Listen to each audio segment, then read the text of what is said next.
he could tell every single American, German, and Japanese plane and their capabilities just by their silhouette. Friend or foe? No. Oh, I love this movie. It's a pigeon. So Jay Zemer is hands down the best. That's fucking cool. That's a nice reference. I love that fucking movie.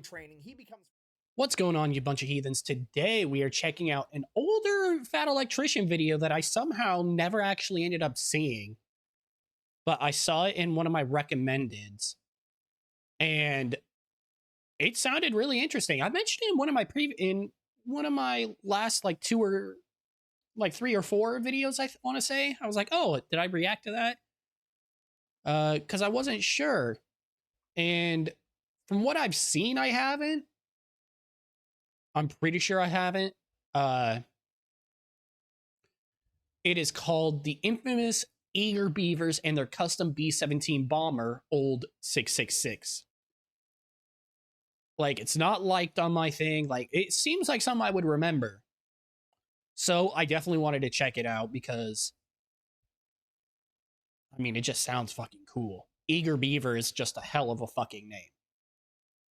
Let's jump in. This is a story of a B-17 pilot and a bombardier, 2 anti-heroes that become best friends and assemble their bombing crew out of a bunch of misfits that don't fit in anywhere else, and they become adamant on doing things their own way. So much so that the US government won't even give them a B-17 to fly. They then proceed to build their own and become the most heavily decorated air crew in US history. Sounds like the plot of a fucking movie. Honestly, it kind of sounds like it could be the A-Team. Of which I'm down for. Today we're talking about Jay Zemer, Joe Sarnofsky, and their air crew, the Eager Beavers, the most decorated air crew in U.S. history, responsible for completing the most decorated mission in U.S. history, all while flying the most heavily armed bomber of World War II, Bluesky, aka Old 666. This video is brought to you by Warwood Tool, makers of the original American entrenching. I think I've actually fucking heard of Lucy. Sounds very familiar. So I'm pretty sure I might have seen it. This is over a year old, so I'm going to skip the ad. No, I'll just go back. Disclosure, mission Lucy, aka Old Tool from World War I, and while they're not making I always enjoy his shit anyway. They are making sledgehammers and axes, and they're making them using the same drop hammer forging techniques that they used back in World War I, right out of West Virginia. If you need a tool for the rest of your life, check them out. This video is also brought to you by LAS Concealment. Probably will. Full disclosure, I originally turned them down as a sponsor because I've done several holster making companies before, and I just think it's disingenuous to have a bunch of sponsors for the same type of product. So I said no. Good on you for being send me a holster anyways for free. Good on you for being like, yeah, no. I've done holster sponsorships before, and I'm not going to just have a whole bunch of different ones and whatnot. And it actually ended up becoming my favorite holster and the only one and they still carrying lately. And they still sent one. Forward, they are going to be the only holster sponsor of the channel. I need a corporal. You're it until you're dead, or till I find somebody better. I wonder if I could get LAS to make me a holster for my sledgehammer. Honestly, you probably could. Anyways, back to the video. Starting off with our pilot and main character, Jay Zemer. Born in 1918, he grew up in Pennsylvania with a pretty wealthy family. For high school, he was sent to a military boarding school in Culver, Indiana. While there as a freshman, despite the school's policy on no students having vehicles, he managed to acquire a Willie Motor Company Whippet, the direct predecessor of the Jeep. And he managed to turn this thing into an absolute hot rod, better than it ever ran before, until of course he did. Found out that a student had a car, which was against the rules, so he had a disciplinary meeting with the dean. He goes into this meeting with the dean and he's like, look, I'm in the engineering program, I'm taking all the engineering classes, I want to go to school to be an engineer, I just rebuilt a motor and I'm 14 years old, you guys should treat this as extra credit. To which the dean, being cool, is like, well, take me for a test drive and we'll see. Takes the dean for a test drive. Yo, that dean sounds fucking awesome. Ain't no way that shit, you won't find fucking teachers like that a lot of the time. That's so cool that he has a fucking teacher who's like, okay, take me for a test drive and we'll fucking determine whether or not you deserve extra credit. That's dope. I really enjoy that. Drive. Dean has a great time. He ends up giving him extra credit and letting him keep the car the entire time he's at military boarding school. So his grades were a little lackluster his freshman year because he was busy restoring a car. After that, he aced absolutely everything from sophomore to senior year. He goes on to apply to go to MIT to become a civil engineer. He gets rejected by MIT because his grades were lacking his freshman year. So he drives his Whippet that he rebuilt all the way to MIT, and he camps outside the admissions office for days until they agree to meet him. He then goes in and proceeds to persuade the head of admissions to let him into MIT. So he gets into MIT, goes on to become an engineer. Okay, is this why like boomers and shit will constantly tell you, oh, just go in and be persistent and type shit when you're trying to like get a job and whatnot? When that doesn't really work nowadays? Is that why they're always doing it? Is because back then you could literally just fucking camp out front of a fucking admission office for MIT of all places and get in? Is that why? Because if so, they are well out of touch nowadays. That isn't how it works anymore. While he's at college, he joins the ROTC program, which is like the pre-officer training program that they have at most colleges. While he's there, he ends up flying a plane, and he absolutely loves it. It is now his new goal in life to become a fighter pilot. So naturally, he applies to go off to Army Air School to become a pilot, at which point he is pretty much immediately informed there's a 0% chance that he will ever get inside of a fighter plane because he's way too big. At this point in time, they only let the smaller guys be the fighter pilots, and all the bigger guys had to go work in bombers, and Jay was a big dude, well over 6 foot. So it's not exactly what he wanted, but it is the next best thing. I wouldn't exactly call him big. Tall, yes, but I guess it's kind of synonymous. That would kind of suck. That, yeah, nah, bro, you're too tall. To be fair, I don't know if there's like a height requirement for like working on submarines or whatnot. I wouldn't think so, but at the same time, I kind of would think so. So who knows? No big deal. He goes in, does the paperwork, does the physical exam. Bad news, his eyes suck, and his vision is not good enough to become a pilot. So the entire notion of being a pilot gets shelved for now, at least. Yeah, spoiler alert for now. But here's the thing. This is World War II. We've learned that a bunch of fucking, like, big name heroes type people had shitty eyesight, but could still shoot and do all the shit that they needed to very well. So I wonder how long this is going to last. At least he goes back to college, continues going through the ROTC program to be an Army infantry officer, and while this is going on, he's constantly researching on ways to make his eyes better, and he finally comes across this crazy optometrist named Dr. Bates, and he has the Bates method. Basically, this method wanted to treat your eyes like they were muscles. Bates believed that glasses enabled your eyes to be lazy, so he would crush his patients' glasses and then force them to do a bunch of eye straining exercises in hopes of building up better vision, similar to how you would lift weights to get bigger muscles. One of these exercises included I don't think that's how it works. Directly into the sun. Obviously, with hindsight being 2020, this didn't work that well, and certainly wasn't recommended, but the young Jay Zemer wanted to be a pilot so bad that he was in fact willing to go outside every day and attempt to beat the sun in a staring contest. Oh, it's a deep burn. So deep. Essentially trying to give himself a caveman version of LASIK. Obviously, this does not improve his eyesight. If anything, it makes it better, but it does highlight just how bad this guy wanted to be a pilot. So, World War II kicks off, standards get lowered, and he gets accepted into the bombing program. And from there, he becomes the top of his class pretty much immediately. He is so good at flying bombers that he can actually perform fighter maneuvers inside of a bomber, which is something most pilots would never even imagine. But not only is he why the fuck would you imagine that? He also works extremely hard. He could tell every single American, German, and Japanese plane and their capabilities just by their silhouette. Friend or foe? Foe.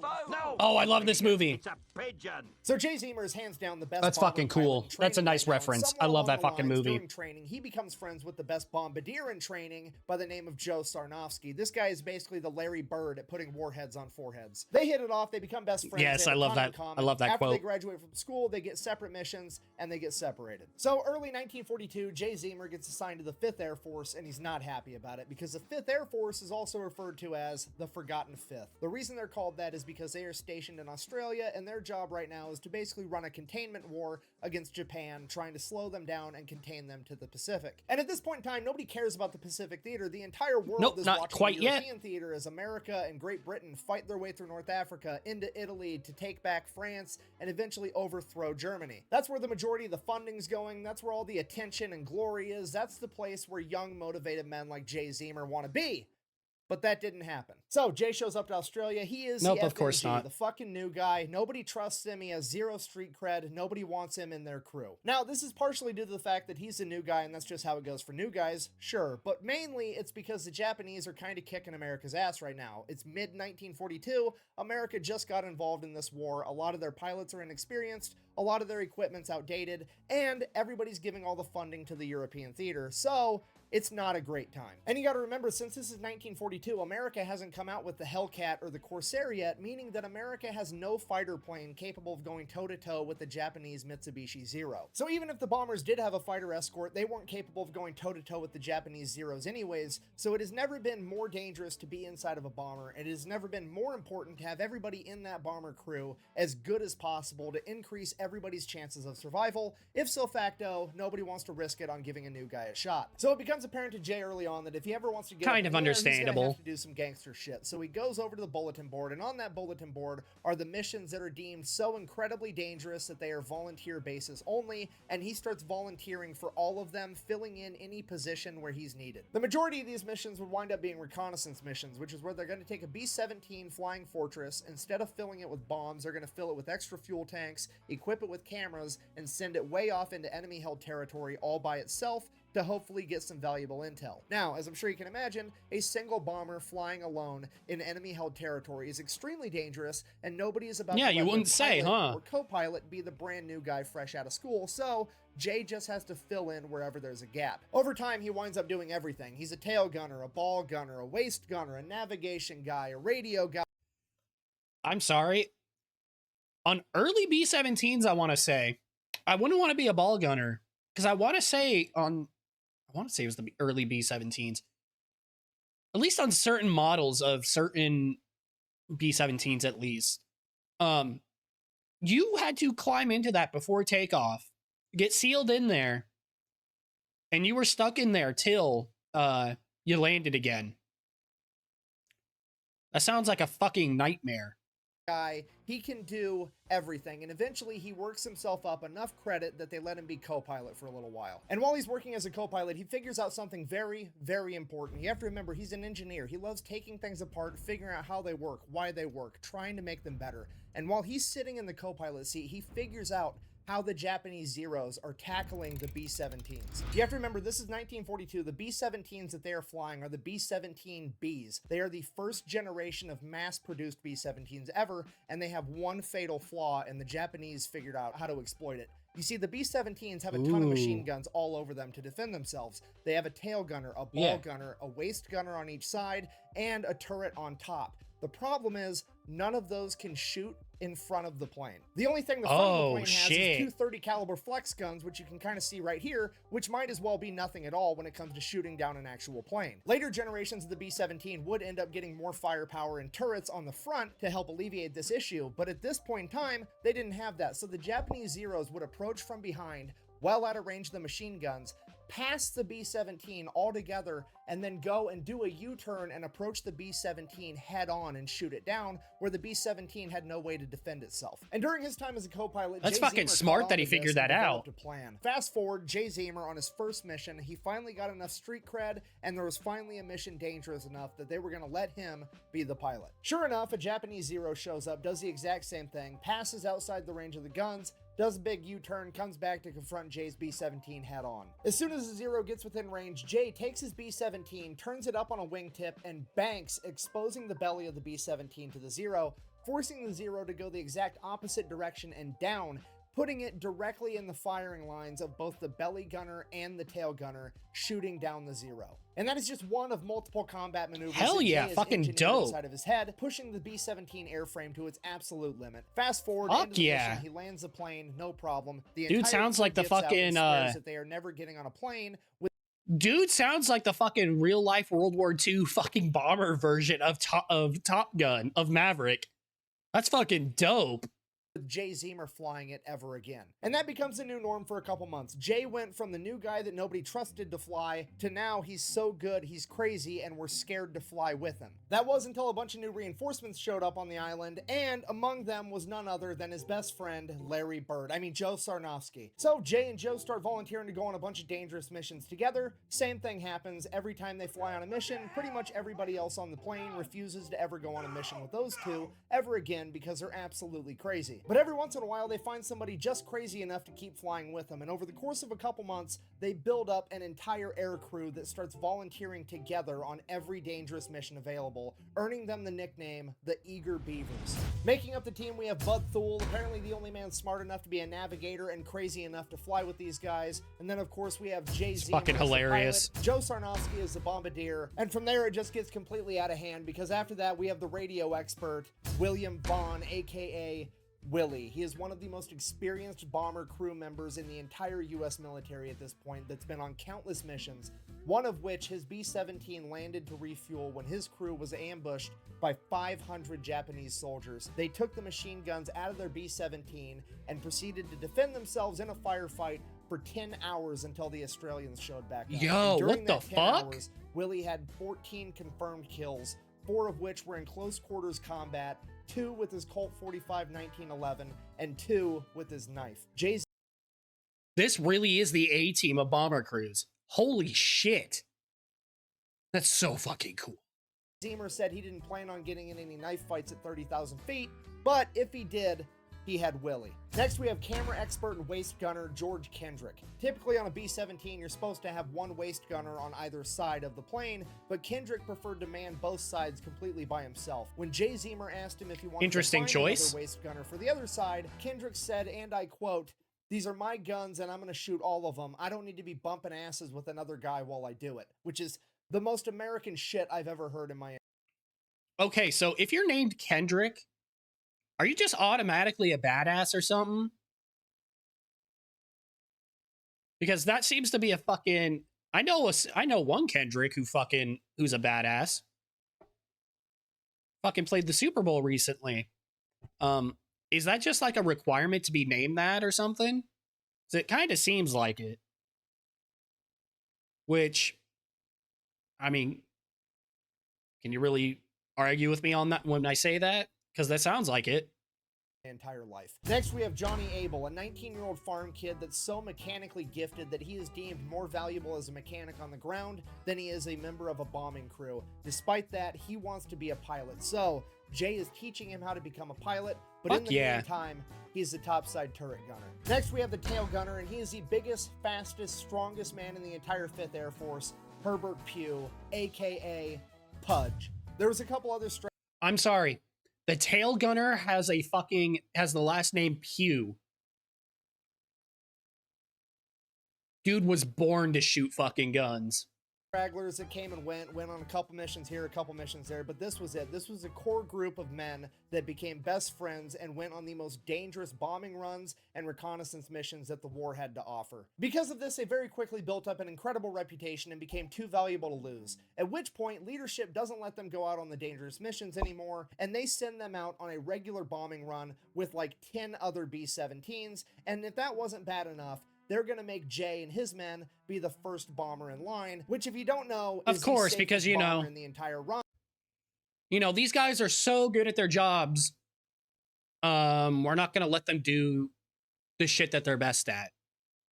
The super dangerous missions. Nah, bro. We know they're all super good at it, but we're not going to let them do them.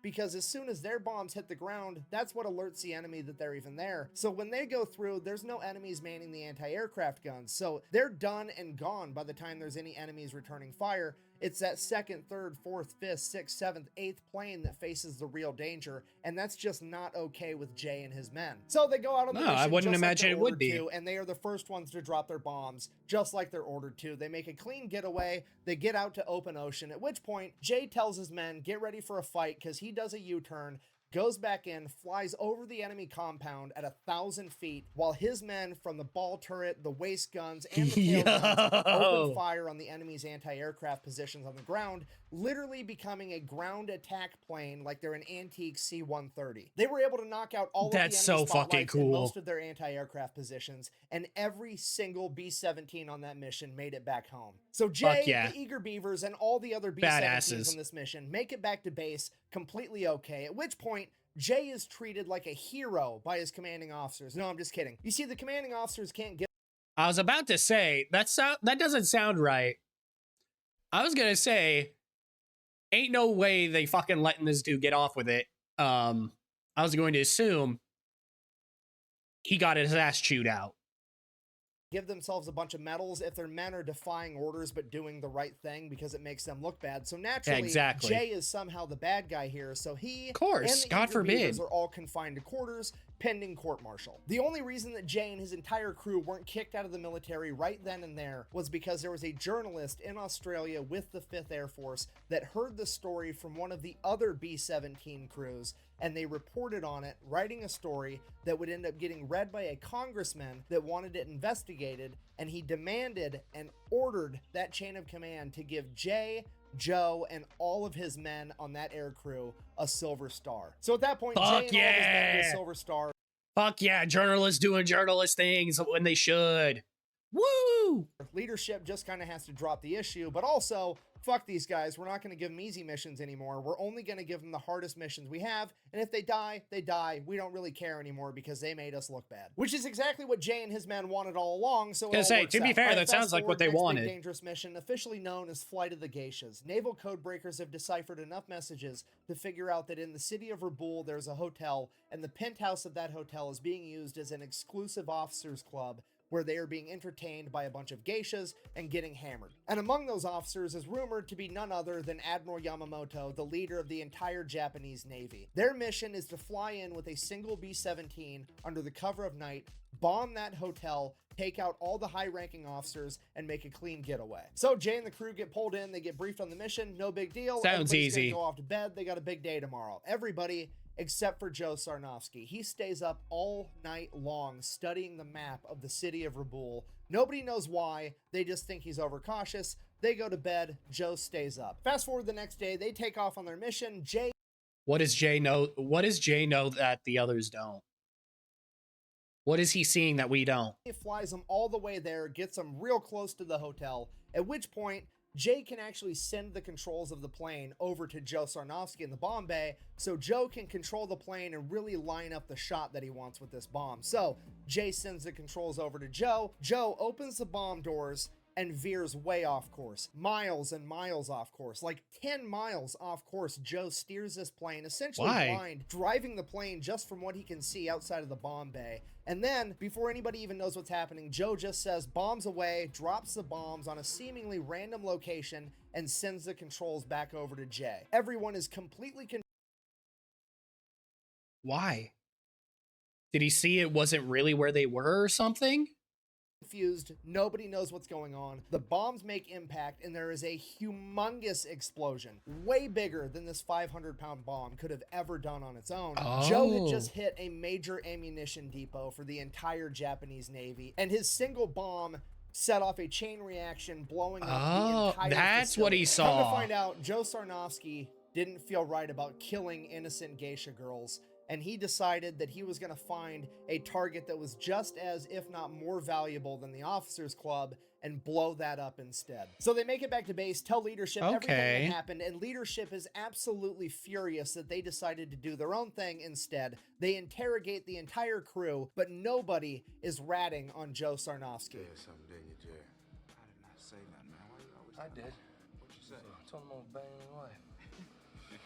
So as a punishment, they're ordered to do real the mission bros again, and this time do it right. But that is essentially a death sentence because now they know that the Americans are bombing the city and they're going to be on high alert. So they're just going to do it anyways, and I think leadership was actually trying to get them killed, but it's not really going to work out. Sounds like it. Crew goes to bed early. Joe Sarnofsky stays up all night again, studying the map of the city of Raboul. And yet again, the same exact thing happens. Is he gonna find another fucking... all the way there, completely undetected, sends the controls of the plane over to... Gonna find another fucking target to hit instead of the innocents. Joe opens the bomb bay, veers way off course, miles and miles off course, bombs a seemingly random location, and there is an even bigger explosion than the day before. It is an enormous explosion. Jay had just taken out a major fuel depot again for the entire Japanese Navy. They make their way back to base, at which point they are effectively grounded, and leadership will never give them a B-17 to fly again because they refuse to follow orders. And they are given absolutely no credit for single-handedly bombing major fuel and ammunition depots in the city of Rabaul. All right, so leadership's being a bunch of dicks. They're not going to let Jay and the Eager Beavers fly any more of the good B-17s, which sucks because at that point, there's really nothing that they can do unless they plan on building their own airplane, which is exactly what they do. So Jay and the I was about to say, I guess it's a good thing we have a fucking, we have a dude who's super good at mechanics on our team. You know, the dude's so good that leadership didn't want him actually flying, but we said, sure, you can join our crew. Guess it's a good thing we have that dude, huh?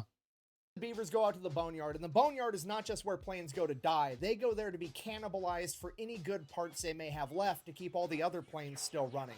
And what they come across is what used to be a B-17. It has been stripped of every usable part and is covered in bullet holes, and there is no way that this thing is gonna fly. The only identifying characteristics of this plane at all was the faded word Lucy up on the front and the tail number 2666, which would later bring about its nickname, Old 666. So now they have a plane, they just need to fix it, a seemingly impossible task, but they have Jay Zemer, the engineer, and Johnny Abel, the 19-year-old mechanical prodigy, that set forward restoring this plane, while everybody else on the crew... Honestly, yeah, that too. I almost forgot. Jay, I'm gonna call him Jay-Z.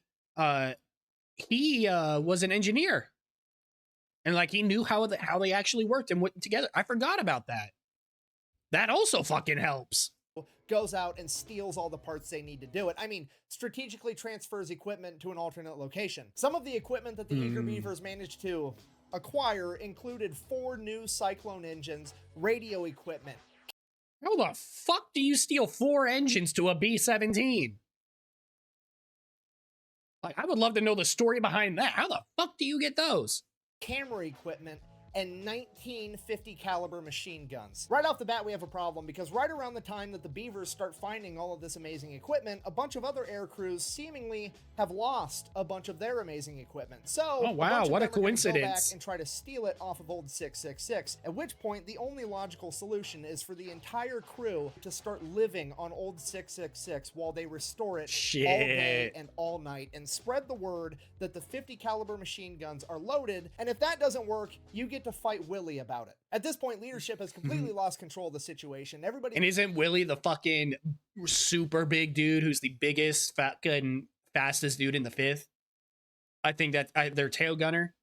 I think that's who it is. He's calling Jay Zemer and the Eager Beavers pirates, renegades. Everybody's looking at leadership to stop them. At which point, leadership is kind of like, fuck, I think they might be talking to me too, and I don't want to fight Willie, so we're all just going to look the other way. Like we talked about earlier in the video, there's not much firepower at the front of a B-17, so they take a 50 caliber machine gun, mount it right on the nose cone, and they line it up with the rivet line going down the center of the cab, and they rig it up so that there's a button inside the cockpit for Jay Zemer to hit to be able to fire the 50 caliber machine gun. So all he has to do is aim the rivet line at the enemy and fire. He calls it his Schnozzler gun. Then the other 2 30 caliber. Oh my god. The Schnozzler gun. Oh my god, I fucking love it. Be careful or otherwise I'll hit you with my Schnozzler. Guns on the front of the B-17 are replaced with 50 cals. The navigator compartment usually had one 30 caliber machine gun, now it's going to have dual 50s. Then the seat for the radio guy, who typically never even had a gun, oh well, we're going to cut a hole in the plane and give him 2 50 caliber machine guns as well. Then we get to George yeah, because why the fuck not? Waist guns. Typically there's 150 caliber on each side. Double it! Now we're getting dual 50s on each side, and because that's not enough, we're also going to cut another hole in the bottom of the plane and give him dual 50s there as well. That way, when Jay banks up in front of the 0, not only can the ball turret gunner hit the 0, Kendrick is also going to be able to hit the 0 as well. Then, in case any of the guns malfunction, they have 3 extra 50 caliber machine guns strapped down on the inside of the plane. Old 666 now has more than double the firepower of any other B-17 in the This fucking B17 is loaded to bear, and it's all just fuck around and find out. Like, this B17 is the embodiment of fuck around and find out. I fucking love it. Pacific Theater, and after shedding over 2,000 pounds, it is also the fastest. But all that firepower isn't going to be worth a whole lot if they don't know how to use it. So Jay and Johnny continue working on the plane while everybody else is sent out to go train and become experts on the M2 50 caliber machine gun. The Beavers get to the point where every single member of the crew can assemble and disassemble the M2 Browning in under a minute while blindfolded. Joe and Jay also make it a rule that every gunner inside of their aircraft has to link their own ammunition belts, and they're going to change up how they do ammunition. You see, at this point, a B17 50 caliber machine gun had an ammo link that went armor piercing round, incendiary round, tracer. If you don't know, a tracer is like the little one that looks like a laser beam coming out from Star Wars. They do that so that you can tell where your fire is going, and so that your friends can see where your fire is going. They start linking their ammunition so it's armor piercing round, tracer round, and they do this for psychological warfare, because when you're shooting every other round is a tracer round out of a machine gun, it is going to look like old 666 is something out of Star Wars, straight up shooting laser beams at the enemy. So they finish up the plane and they start volunteering for every... I stand by this. The prequels, I stand by the prequels are my favorites. And honestly, a lot of the time, I prefer the prequels over the original trilogy. You can hate me all you want. I was born in 2000. I went to the premiere of Revenge of the Sith, dressed as Anakin. Like, nah. I absolutely fucking love the prequels. And for everyone always shit on them. It wasn't until recently when Disney got their hooks into it and they started making shitty movies and whatnot about Star Wars that people kept saying, oh, but the prequels are so good. Man, go fuck yourself. I like the prequels before Disney got a hold of Star Wars. Okay? Don't come at me with that bullshit. Every single dangerous mission that they can find. They volunteer for so many missions so often that they never actually got an opportunity to finish the nose art on the plane like you see all the other bombers have in the movies and in the old pictures, and that's why the plane never got a cooler nickname other than its tail number, Old 666. Now, most of these missions, just like before, are recon. That's pretty cool. Jay, the Eager Beavers, and Old 666 going up into enemy territory completely by themselves, and every single time they come into enemy zeros, they light them up. The new machine guns are incredible, and Old 666 I wonder is the why. aerial equivalent of George Foreman on his second title run. He's big, he's fat, he's got terrible gas mileage, but if you're going to stand in the pocket and trade with them, you're probably going to get put in the ground. Allegedly, with the combination of increased speed, increased firepower, Jay's piloting tactics, and the entire crew's newfound machine gun proficiency, they were shooting down so many enemies that it became unbelievable. So the crew came back and people started doubting them. So they're like, fine, we're just going to rig up the cameras to turn on every time we start firing the machine guns. No way. That way, we film us shooting down the enemy fighters. They're going to put these fucking zeros on World Star. Holy shit. They're the original fucking GoPro soldiers. So fucking cool. By the way, I also love the footage of old fucking dogfights. That old dogfight footage that people upload, super cool to look at. Which is the most World Star shit I've ever heard in my entire life. World they Star. were literally kicking so much ass that to get people to believe them, they had to prematurely invent the GoPro 70 years ahead of time. The beatings continue for a little while. Old 666. They really said no videos or it didn't happen, and they said bet. And eventually, leadership would approach Jay with the most dangerous mission he'd ever heard of. All right, so here's a mission. The Marines are going to make a 40,000-man amphibious landing in Bougainville. But before they do that, they wanted to get aerial footage over the coastline because they wanted to find out where all the reefs were so the Marine Corps didn't get caught up on the reefs with their amphibious landing vehicles. The problem with that is the only way to get enough high definition in that footage to be able to see reefs that are underwater is to use a trimetragon camera setup, which is 3 cameras where they merge all the footage together. And the only way to actually film this and make it work is to fly in a perfectly straight line under perfect weather conditions, and they can't move the plane at all. Even a single degree of tilt would ruin the entire thing. And in order to film this coastline, they're going to have to do that for 22 minutes straight in enemy territory, and that enemy territory may or may not have enemy fighters and anti-aircraft guns on the coast. And if there is anti-aircraft sounds like it's right up their fucking alley. Because again, they have to fly in a perfectly straight line for 22 minutes straight in broad fucking daylight. The worst gunner on the planet has enough time to get dialed in and shoot them down. And that's assuming they even make it to the coastline, because Bougainville is 600 miles into enemy-held territory. Because of this, the leadership only approached Jay with this mission because they were just hoping that he would pilot it. They never in their wildest dreams imagined that his entire crew would volunteer to go on this mission because it had such a low chance of survival. Of course they Despite fucking that, would. after being briefed on Why would leadership not think they would? This entire crew has all been volunteering together on these missions. Why would they not assume the entire crew would go for it?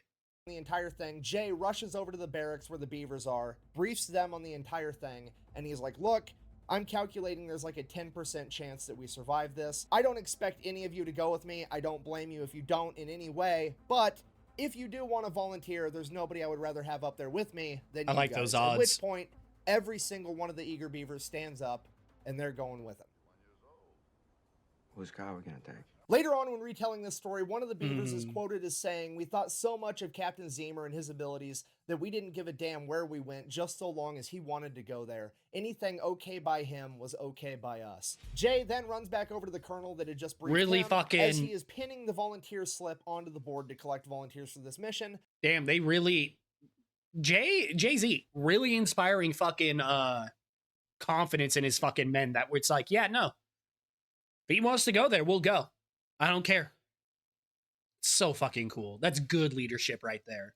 Jay grabs a paper, crumples it up, says that him and the eager Beavers are going to take the mission on one condition. He does it how he wants to do it, and they have no further input. He will get the mission done. At which point the colonel agrees, and it's settled. The only thing to do now is to get prepared for the mission and wait for Army meteorologists to tell them that they're going to have a day clear enough to actually pull this off. It's monsoon season, a couple of weeks go by, and then finally they get word from the Army weather guys, hey, tomorrow's the day the weather's going to break, you can get this mission done. So they all get prepped and they take off first thing in the morning when it's still dark out for this dangerous mission. So they take off, they're making their way over to Bougainville, they get like halfway there, it's still dark out, everything's going great, and leadership radios over to Jay and they're like, hey, by the way, extra credit, it would be pretty cool if you could pop up to the top of the island and film Buka Passage as well. We don't need trimetragon footage, just normal footage would work. You can do it while it's still kind of dusk out. If you could get that done too, that'd be great. At which point Jay is like, no, I don't need extra credit during this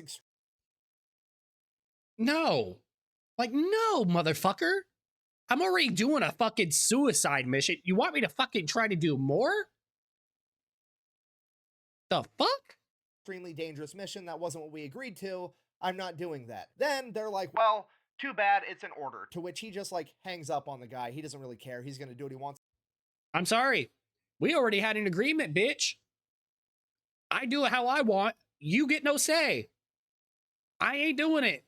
Anyways, because that's been his MO the entire time. Okay, fast forward. They get all the way to Bougainville. It's still too dark out for them to start filming with this trimetragon footage. So Jay asks the crew, and he's like, look, I can do a U-turn. We can fly 15 minutes out over the open ocean, do another U-turn, come back. That'll be half an hour. That should be bright enough by then. Or we could fly like 45 minutes north, film Buka Passage, and then come back and do this after. Of course they still do it.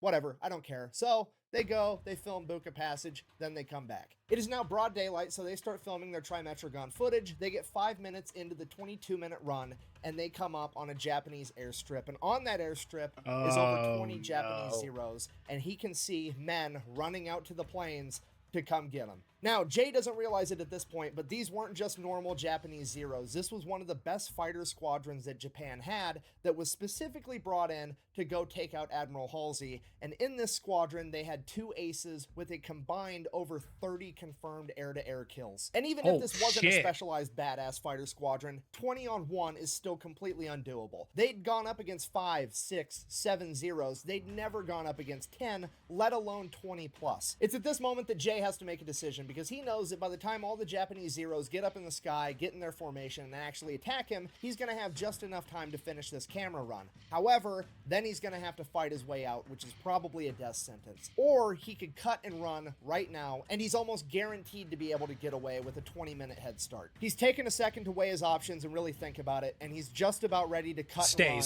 and he looks down at the water, and he can just see all these reefs just right below the water, and he just envisions 40,000 Marines and their amphibious landing vehicles hung up on these reefs, getting cut down by enemy defenses and machine gun fire, and he decides that he's going to risk it to try to save these guys. And for the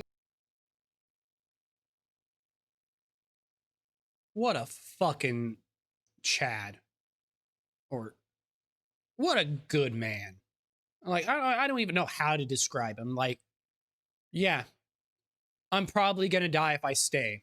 I'm about to cut and run, and then just seeing vision of so many young men dying because he couldn't get the footage, and decides, yeah, I'm gonna stay. Like, that is